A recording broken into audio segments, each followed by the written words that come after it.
Bienvenue chez l'investir, lumière, passion, cotation, chaque jour une nouvelle leçon. Rythme de la bourse, battement d'action, là où il y a de l'action.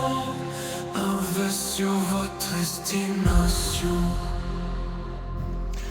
Bonjour à tous, j'espère que vous allez bien. Une petite vidéo, on va parler un petit peu immobilier, mais immobilier en rapport avec la bourse, bien sûr. Vous l'avez vu dans les programmes des différents groupes. Quand je parle des groupes, c'est bien sûr les élections. D'accord. Ils ont parlé énormément d'immobilier, que ce soit le groupe du RN, le Fonds populaire et bien sûr même Attal, le groupe de Macron.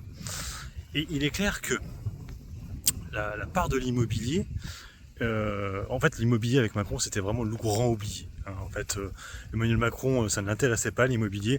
Il avait mis en place la flat tax, c'était vraiment pour booster tout ce qui est en rapport avec la bourse.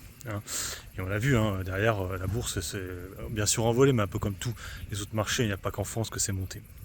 Et il est clair que il y a un coup à jouer, alors bien sûr c'est spéculatif. Alors le coup le plus simple, j'ai envie de dire, le plus tranquille, c'est la société Kaufman & Broad, qui a des résultats qui restent très très bons, qui n'a pas coupé le dividende, qui est vraiment top. Franchement, ça, il n'y a rien à dire. Kaufman & Broad, c'est magnifique, mais je suis pas sûr qu'elle va beaucoup plus monter maintenant, Kaufman & Broad.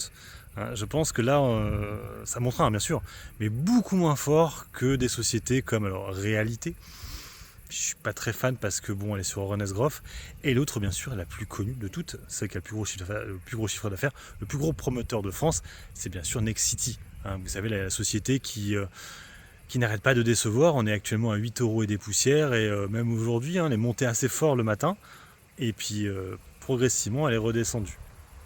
Alors, comme je vous dis, ce qu'il va falloir attendre déjà, c'est la fin des élections, voir qui c'est qui l'emporte. Il y aura certainement personne qui va remporter. Et du coup, après, attendre et de voir un peu est-ce que ça change au niveau de l'immobilier. Moi, je pense qu'on pourrait avoir une année 2025 peut-être un peu plus belle dans l'immobilier, ou peut-être que je me trompe, peut-être que 2025 ce sera encore pire, et que ce sera plutôt peut-être 2026. C'est possible aussi. Mais en tout cas, on a vu que les groupes voulait quand même relancer un peu ce secteur qui est complètement délaissé. Alors c'est vrai que moi actuellement dans le portefeuille j'ai déjà Vinci qui joue ça, parce que Vinci a une grosse part d'immobilier dedans, c'est un peu comme Bouygues finalement.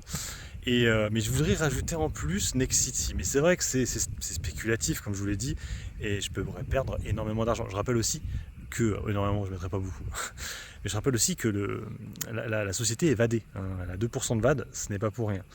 Et elle pourrait aussi, c'est ça moi qui m'inquiète un peu, peut-être à un moment donné mettre en place comment on appelle ça, une AK.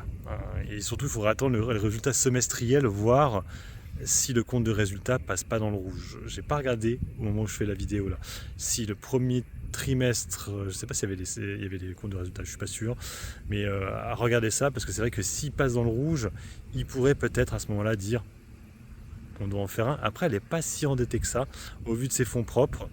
Je vois pas pourquoi elle le ferait, mais elle pourrait quand même le faire, en disant que voilà, ils préfèrent faire ça.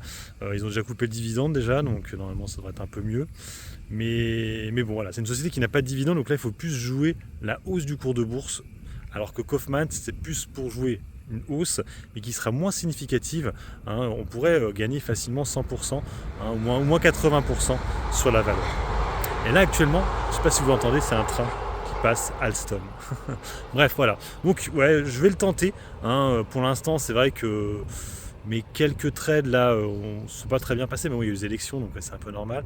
Alstom, je suis revenu à peu près à l'équilibre. Et puis Française de l'énergie, pour l'instant, non, c'est pas trop ça. Après les autres, je les ai coupés en plus-value, mais c'était avant qu'il y a eu